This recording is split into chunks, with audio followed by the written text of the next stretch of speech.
that widely used by among universities. Even outside Hong Kong, there's quite a lot of universities using it. And then we find a couple of vulnerabilities on websites which have security sealed from certain antivirus vendors, including McAfee, TrustWave, and some web application firewall. You may never heard of it because you're still a student, but if you reach out to the security industry, you may get more familiar with this brand. So also find some credit cards from the client, from some of our customers that just through a very basic security injection attack, which maybe you heard of a similar story happened on the Sony. They was being hacked by some unknown hacker, but they announced that a bunch of credit cards and personal information will be dealt by this kind of security injection attack. So just doing tests around the world and assisting those accounting firms like Big Four to secure is earlier than used to be. But maybe I can left some virtual machine on this desktop, and you still may download or get access from it. But I guess the connection doesn't work, right? Even if I install some VM on this machine, they may install a CFA work. Will not work. I don't think so. So maybe I just show it from my screen. Okay. So the breakdown of this talk is just sharing on the current security market in Hong Kong, and if you are really interested on doing security research or finding a job in Hong Kong or outside, what you may expect or what our daily life of pen tester is. So that's it. So that's what the services usually a company will provide for the customer. Say if you are a very large enterprise, like say for example you are a package shop. So how can you make sure that yourself is secure enough that not being hacked by some unknown hacker or those famous groups around the world? So these are the services that they may get from the market. First one is they will do annual or quarterly IT auditing. So to just ensure that they have a proper policy, proper IT strategies, just to defense for the attacks, as well as they need to do some incident response. So say for example, like Sony, if they have already leaked out a lot of credit cards, so what can they do? So this is also part of the IT policy that they have to decide. The second is to get compliance. There's a lot of different standards that they may have to get compliant. A quite famous one is called PCI compliance, which is payment card industry compliance. That was made by jointly made by Visa card, MasterCard, and several banks. So what they do is that the scheme is actually an insurance. So if the banks or the retail have already complied to this PCI scheme, then they even if they lost their credit card, even if say you're Sony, you lost a bunch of credit cards, but the Visa will still pay back certain amount money for your loss. But let's say in case you are not PCI compliant, and also you were being hacked and need a lot of personal data, including credit card information to public, then you may turn out that a Visa card company will no longer work with you. So that's a quite important compliance that nowadays people need to get compliant with. And then they also do a vulnerability scan. If you're taking the course from Ringnow, then you may heard of some scanning tools like Nmap, Nexus that used to find vulnerabilities in a workstation or in some kind of servers. So more than that, another penetration test is a more in-depth testing that those security companies can provide. What a penetration test is actually try to simulate what a hacker can do in a particular environment. Say if you are in a hotel guest room, you may reach to services like Wi-Fi access, voice over IP, and some like Ethernet connection, etc. So for penetration tests, usually we will limit for several days, for example 5 to 10 days as a testing windows. So a hacker or consultant will be paid to conduct this kind of test within the agreed mandates. So the purpose is to try to find out what a real hacker can do, and maybe the aim is to get access to the domain controller. Maybe they are aiming to get some critical information like a credit card or some company trade secret inside an organization. So that's what pen testing do. As well as some web app assessment and mobile application assessment. For example, I've been working for a few companies before and now joined the ASTRI, that's a research institute. So we have some colleagues also doing mobile assessment, and what they find is that one of the tests is finding those call taxi application, and actually they haven't do any encryption within the database, and the data is all in plain text.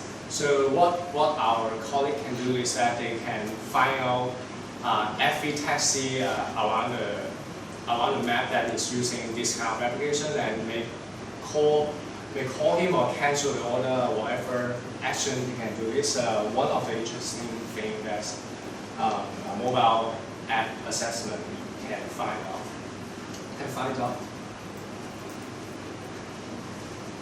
So maybe I show some of the catalog that some company will provide. So Integras is one of the German company that I have worked for, and they are now renamed as NTT Com Security. And maybe I can quickly show that some services that they provide. Actually, they are all public information, so you can also grab it from the internet.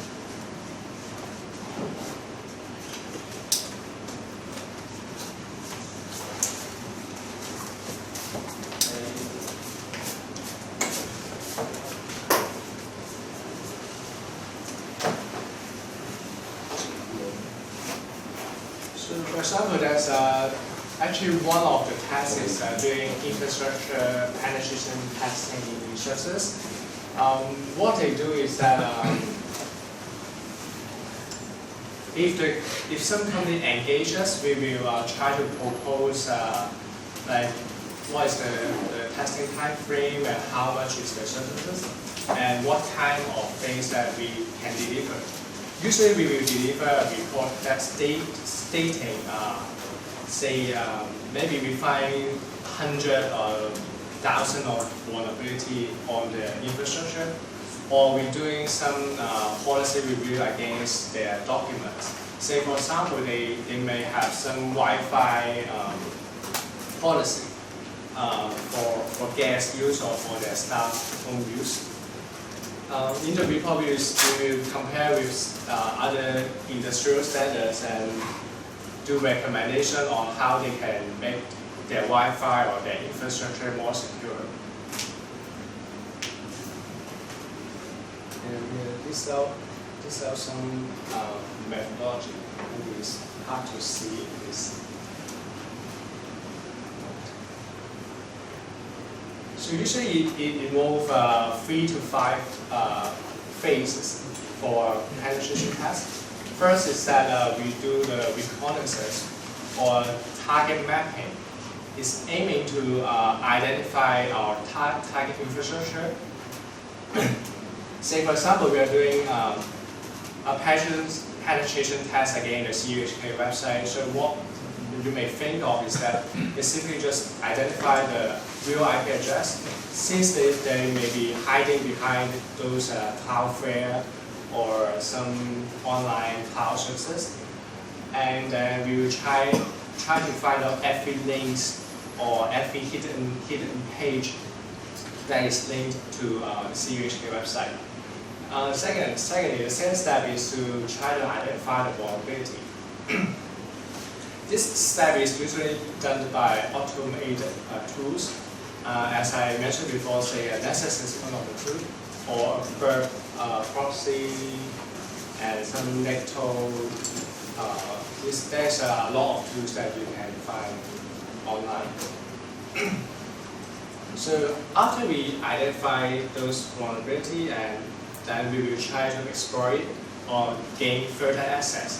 Say if we find a very weak password being used by on the CUHK website with an admin page, then we may try first to add some backdoor on it to gain further control on this website, and then by breaching this website within the DNS zone, and we may try to scan the internet and see if we can get further access to the machine. That's typically what we do on normal external penetration tests. And afterward, we try to remove everything, like removing those backdoor page, and whatever we change, we just try to erase it.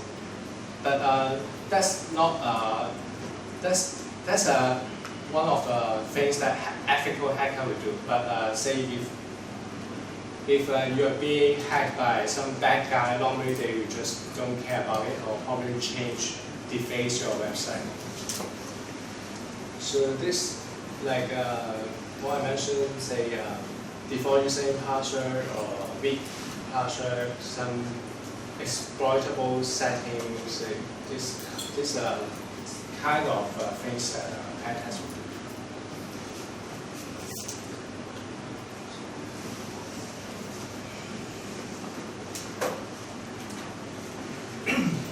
So beside those services that I mentioned, there's a lot of products that I guess when I was a student I never heard of it.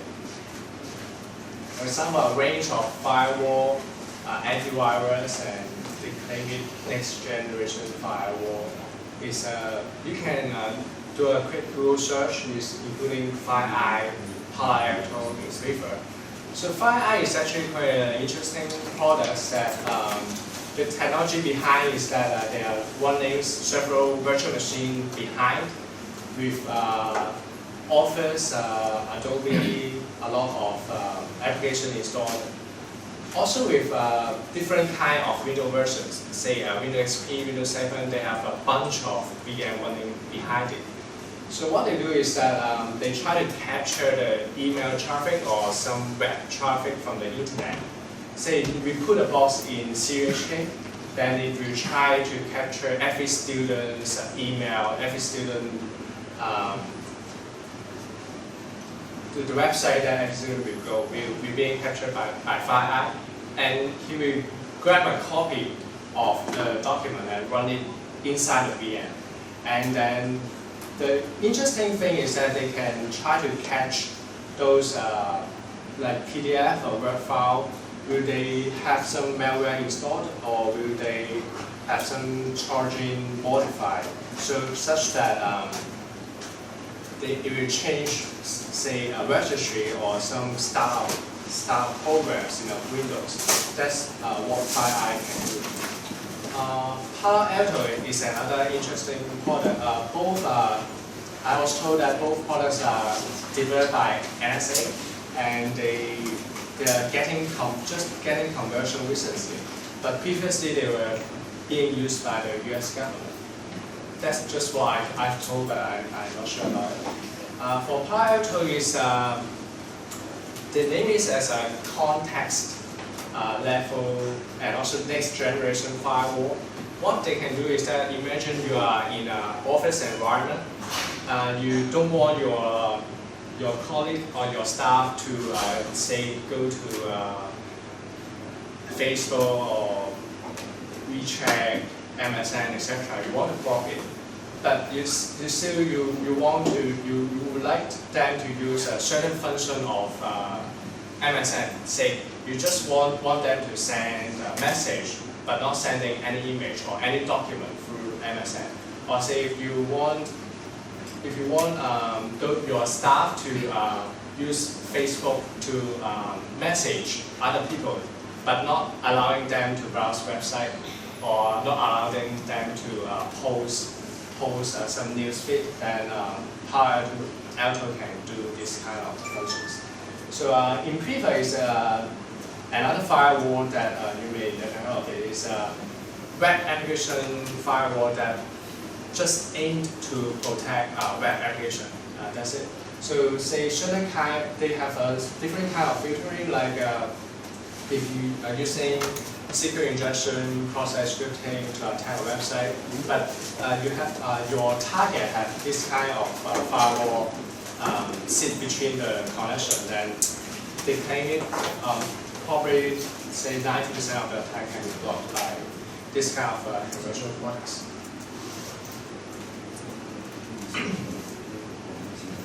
So maybe these are some kind of alternative services that you may get it on the market and also legally. So you may heard of zero-day attacks. Zero-day attack is that some attack that have not been recognized by antivirus yet. So they are likely being used by military or some government, US, Chinese government, and some industry that actually actively producing or making this kind of attack to make money. One of them is quite famous. It's called ZDI. It's a zero-day initiative, and it was later acquired by HP. They used to sell this kind of vulnerabilities to those very large enterprise. And so for the one that I mentioned before is legal, but the rest is some illegal things that you may find is, say, you may have the terms called deep web, which is some website that behind the Tor network. You may actually buy some stolen MacBook phones or credit cards through this kind of services. But I'm not going to mention it. Anyway, you can search it easily from the website. Also some hacking or DDoS services that, say for example, in Hong Kong there's a voting last year, and it was being heavily attacked by DDoS that getting attention around the world is a quite famous event. So probably some organizations have purchased this DDoS services, or they actually owning a large of botnet, and so they can initiate this kind of attack. So I guess I have brief what penetration test is. So it's mainly to simply view hacking activities in a controlled environment. So why company did it is that because they are afraid being attacked by others without knowing it before they have some data leaked to public. So they may ask third party to hack themselves first and try to identify what a bad guy may do. So this is the clients that may engage or they may need this kind of penetration test, like a government, big enterprise, or like hotel gas, etc.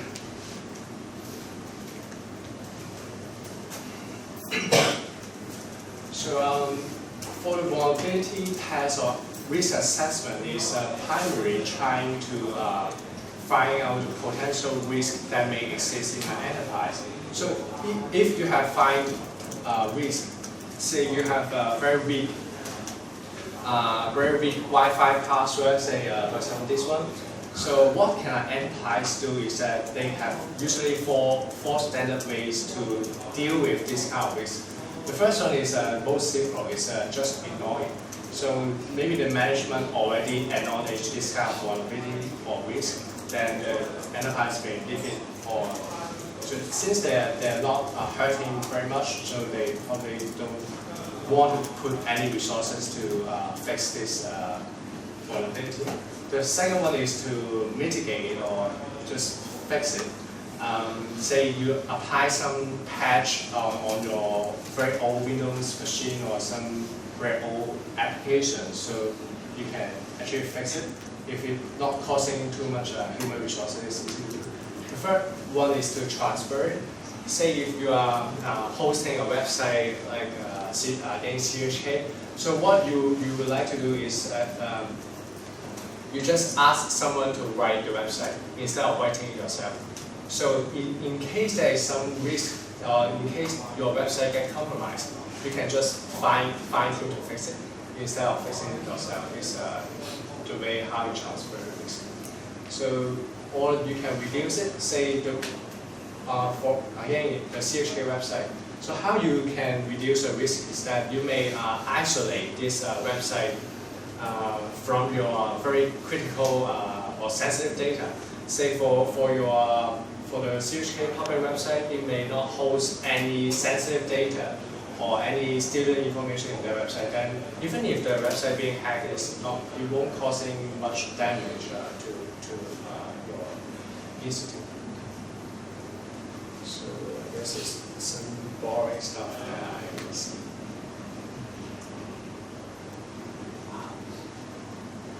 So here's some terms that you will come across if you're really stepping into this kind of security industry.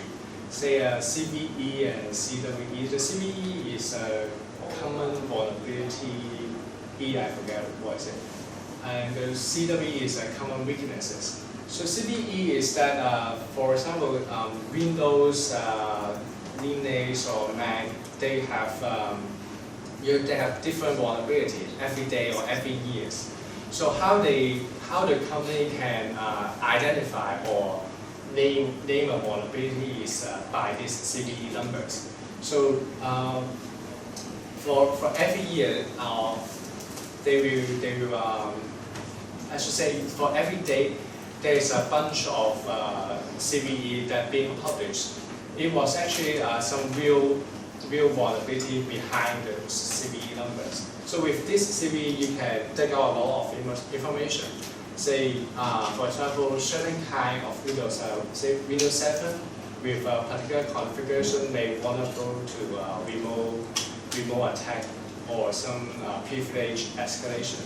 So that's a CVE. CWE is kind of the grouping of CVE. Say, secret injection will have one CWE against those attacks. But for the details, you can find it from the MITRE website, which is published by the US.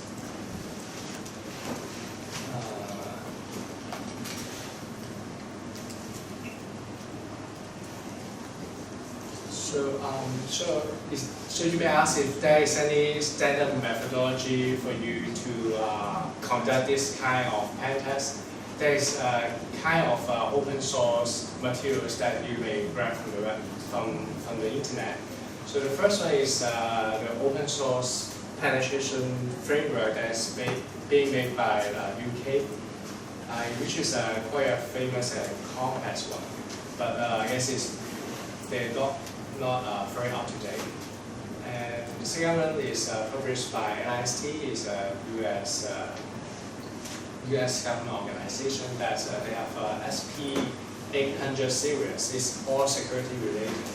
So the third one is OSSTM, and Orange Road, and also Canada have their own standards that you can have a look. So it's this one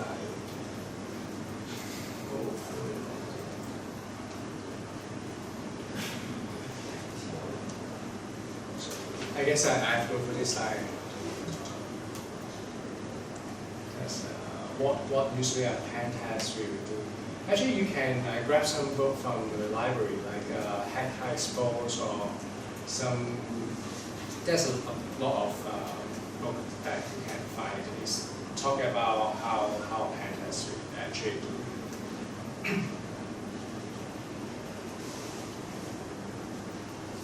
So maybe I trying to share one of the hacking case that I've done in our hotel clients. It's in Manila, it's in Philippines. So I go to that hotel, and at the beginning I cannot find anything through the voice over IP or Ethernet. But I find out that their Wi-Fi access point is being loosely configured. So actually we can gain access to the Wi-Fi router directly. So I try to just plug in my laptop and removing the Wi-Fi access point. And what we can find is that there is actually a lot of traffic that back to the headquarters. So it's quite interesting that you may actually gain access to their machine back to Shanghai. So at the end, you can getting access to the domain controller. You can say that you have compromised the entire network, so you can get access to every host or do everything you may want. Usually you will create another domain name account or just poke around and see anything they have. So maybe there is some confidential information that may catch the management concern, like some hidden financial report, client data, or credit card credential, etc.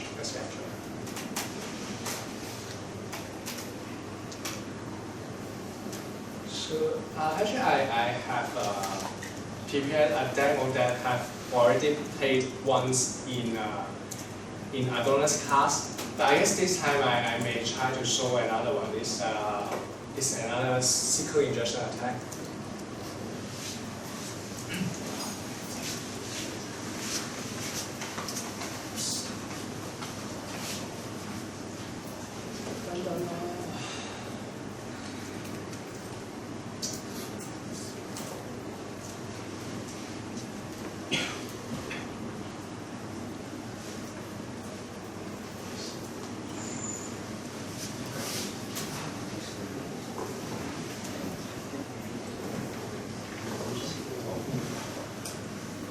So anyone have heard of SQL injection before? Most of them.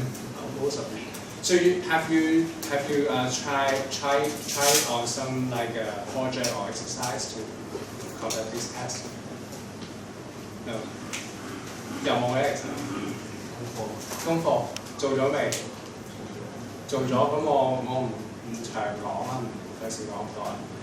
咁係啦，其實actually 有冇人未聽過㗎？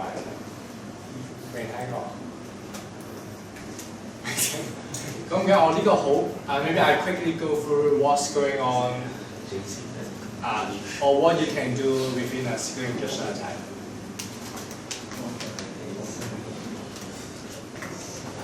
So say we have some kind of insecure website that we find from the internet.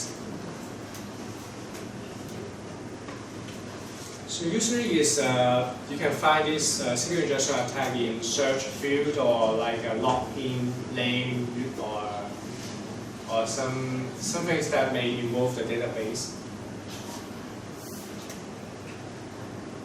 So for example, we do a search in this search box and we find a couple of office address that may be this.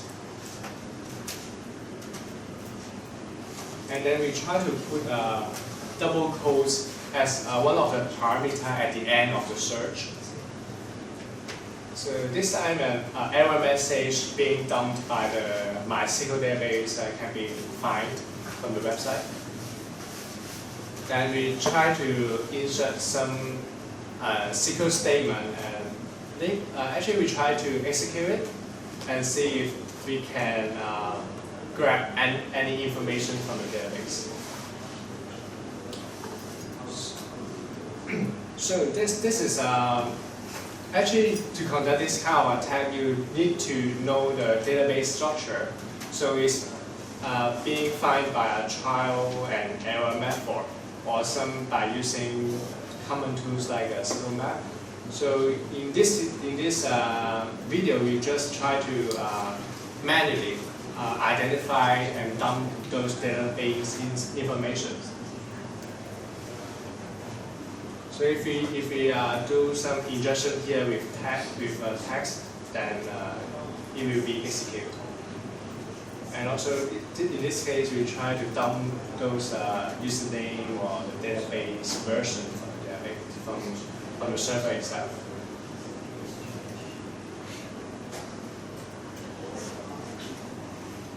And then we may use a SQL map that can do more things instead of dumping those parameters one by one.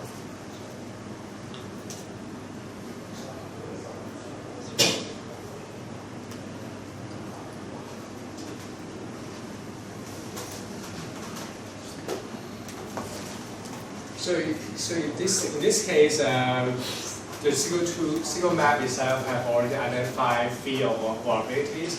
So you can see that first one is some Boolean-based blind injection, and Boolean query, and then some time-based attack was identified.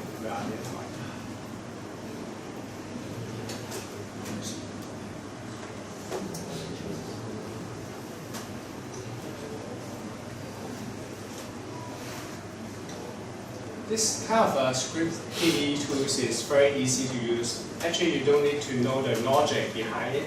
You just put the URL name and then try to put some parameters. Say you want to see the database information, you can just type it, and then the database structure or even the content can be dumped. Very straightforward. And then say we try to dump the tables of this demo database, and say this credit card is I just put it myself, so just to show you a taste of what a real attack might be.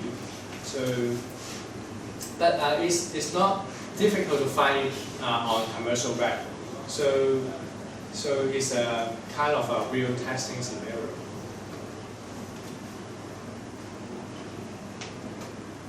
More than that, actually, if you have SQL injection and then you are setting root access to the MySQL database, actually you can do a lot more things than just dumping out the database. You may say deface their website or change the page or whatever.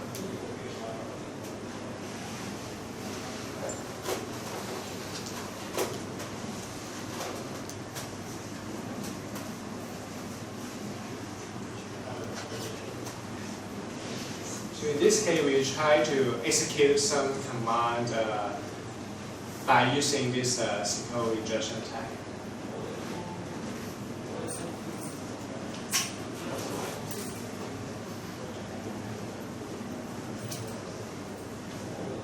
So that's the page before defacement. We try to deface this website.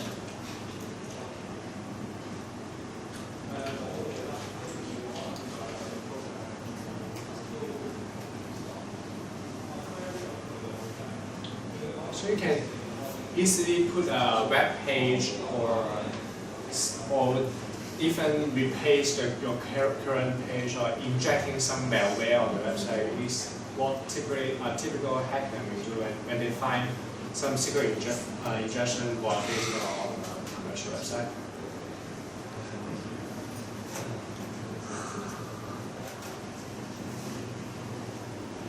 So that's not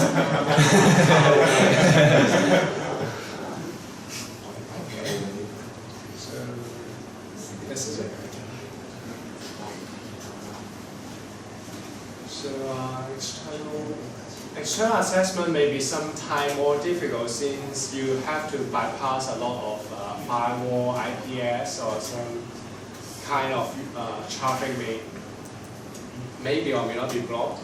So I have experienced that one time our client engagements asked us to test their firewall. Turned out that they block our access to their system like 3 hours once we scan it. So how we tackle this kind of firewall is that we may execute an nmap command or some port scanning tools through a Tor network. In this case, our source will be changed, say, every minute. So in this way, even if they block our IP address, we may change our source, so they will not be able to block us in this way. But some more smart or clever IPS, they may already block all traffics from the Tor network.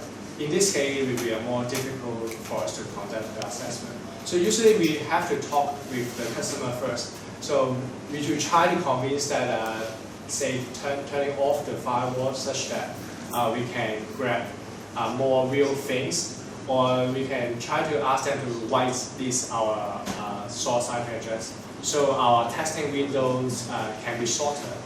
In this case, they may actually end up pay us less, but can find out more vulnerability against their infrastructure.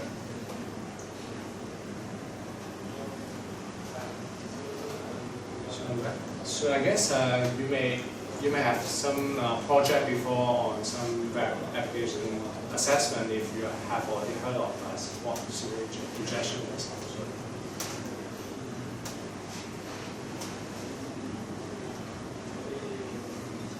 So that's some commercial tools that you may heard of. Say the HP Web Inspect. This one is being used by our university. You can go to ITSC and have a look. They have some report with HP Web Inspect out there. Kunatix is much cheaper products that usually very commonly being used by security consultants. IBM AppScan is way more expensive. Compared to HP, I can give them a roughly figure is around $1 million Hong Kong dollar each year. So it's a subscription-based service. HP is around the same price. And then the red one is some free open source tools that you can get access to, like Skillfish, Tinto, Araki, and some proxy like SAT proxy.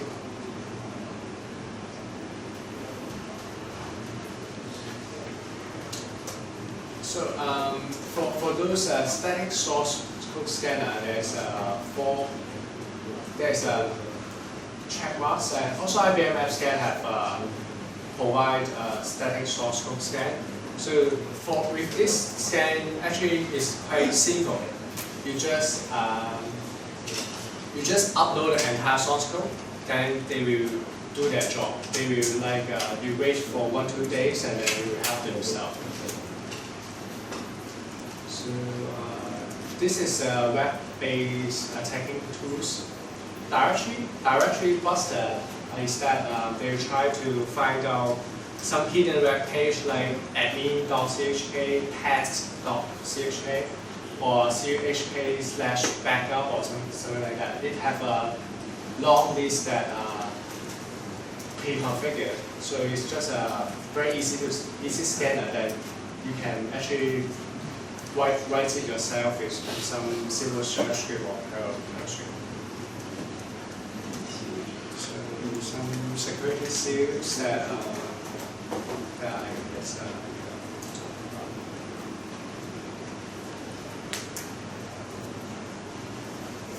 So I guess that's.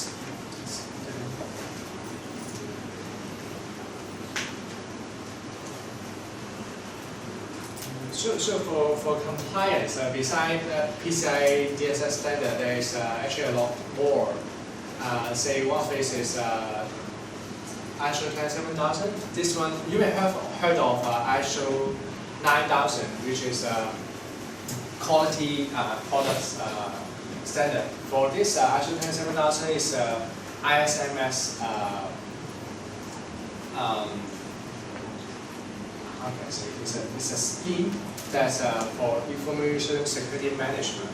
So it's, say for example, you create some products, your client usually will ask, say if you have ISO 9000 standard, but for security product they usually ask for this kind of ISO standard. And then this another framework is most of them is coming from US, but if your company is international company, likely say for bank they will have ITIL or COBIT. Is usually say some IT manager will have this kind of certificates.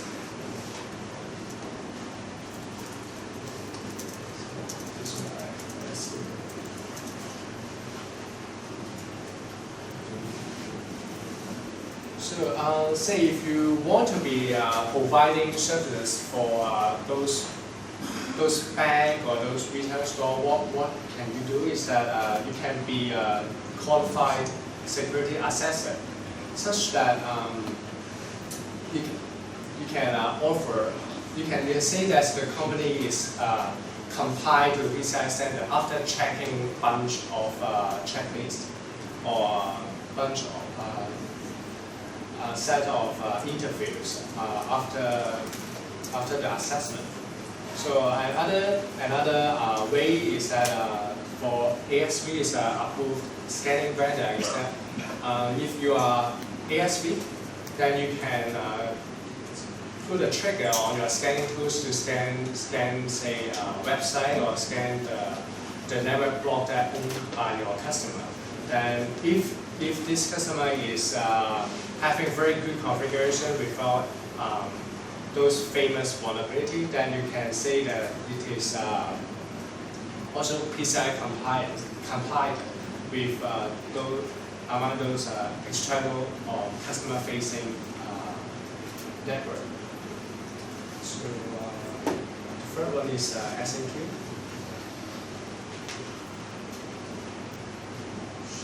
So I guess you may not have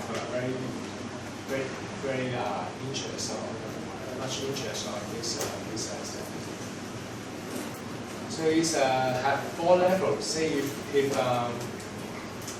for level 1 is for really large banks that have to deal with a lot of credit card transaction every day. Say 支付寶 maybe they have over a million or over 100 million transactions per year. So this kind of very large enterprise may have to get level 1 compliance, and then that's the rest of the level.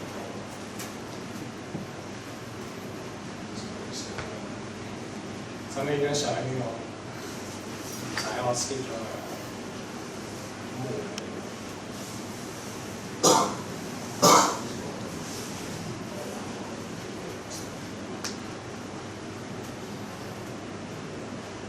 So here's some latest demand or some trends that our customer may ask us for.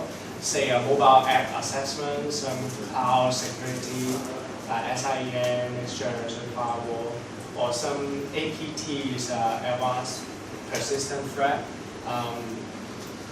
prevention. Say how an enterprise can prevent those 0 days attack, which even not being recognized by antivirus like McAfee. So there's some solution, actually some solution for it. Say FireEye Palo Alto is trying to get into this kind of industries for against APT attacks. So there's a lot of security services, security certificates that you can cert yourself when you are really trying to reach out to the industry. For say there's some Cisco related cert or some, you may heard of CISSP, CISA or some Crest. This one is from UK, and it's a quite famous one, which being used by UK government. And those offered by GIAC. Usually for this kind of cert, they may not offer it in Hong Kong, so you have to fly yourself to somewhere else like Singapore or US to grab those certificates. So if you just have a look to the job market for their requirement, say you go JobsDB or something like that, you may actually find out for security roles that they may usually ask for this kind of cert, but of course not all of it. So that's it. Thanks. But if you have any questions.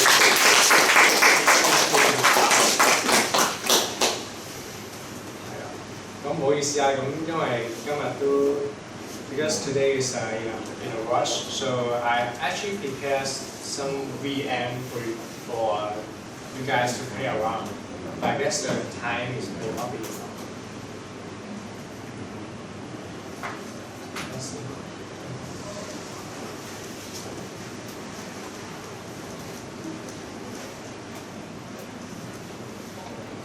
I'll see how. Let me try. 我想問你哋嗰個 project 係用啲咩？有冇即係個 professor 有冇俾過啲咩 tools 你哋叫你哋去做啲 attack 啊？我唔知你有冇聽過呢個 OWASP Broken Web Apps 啊？之前有聽過，冇聽過。So this is OWASP is a quite famous organization that around the world. This is focused on web app security in open source play. And they have a product called Broken Web Apps. So for this one, you can actually grab a VM online, it's around 2 gig. They have a bunch of web applications inside. So, but they are vulnerable, so you can grab some attack tools and practice it yourself. So say try to dump the password like what I've done.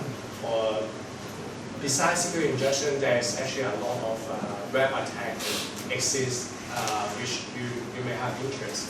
So this is quite a good VM that you can play around. So since I guess I may not have time to get the Wi-Fi access and show the website inside. So maybe the tutor can download it and share it. Yeah, I can. You can give it to me, or I share it in our Facebook. Okay. Yes. No problem. Okay. 好啊，咁就大概咁啦。我哋大家快啲有啲問題咧，即係可能如果真係想做 security 嘅工，或者係 whatever 好困擾啊，唔想做 IT 啊，咁你都而家可以問一問。我即係我識嘅都可以 share 俾大家。So let's give Scott another hand for giving such an information. And any question to Scott? Okay, and let me introduce. Okay. So, I want to ask, before you enter the field, like when you're in high school, when you're in college, so you'll see hackers as something like, as you see, and then after you have entered the field, so what is the difference you feel the most? Since if you're just fresh graduate, you may feel very enthusiastic, like having a lot of fun. Actually, I do feel a lot of fun when I just graduate and getting into the security field. Since you may turn on hacking in a luxury hotel and getting paid for like a buffet for free, and you can get a lot of fun things. But say if you are doing the same task for 10 years, you should be very bored. But beside penetration test, there is a lot of things to play around. So it's quite a big, I can say a big industry. Say you may turn out doing the path on reverse engineering or like writing some exploit. There's a lot of development beside pen testing that you can go for. So up to now, I'm still quite happy with my job.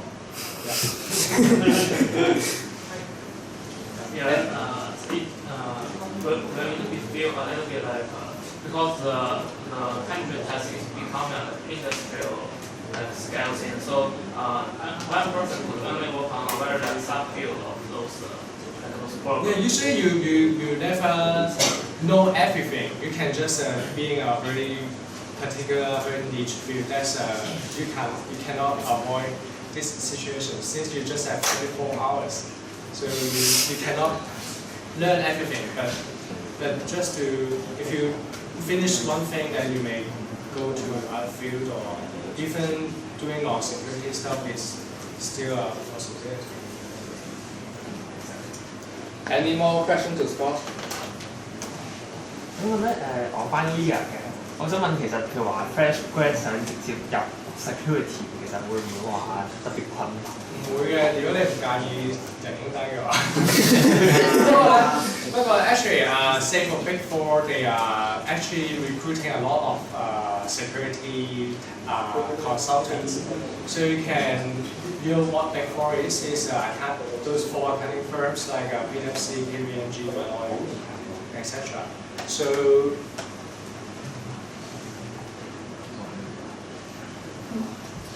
跟我講下先。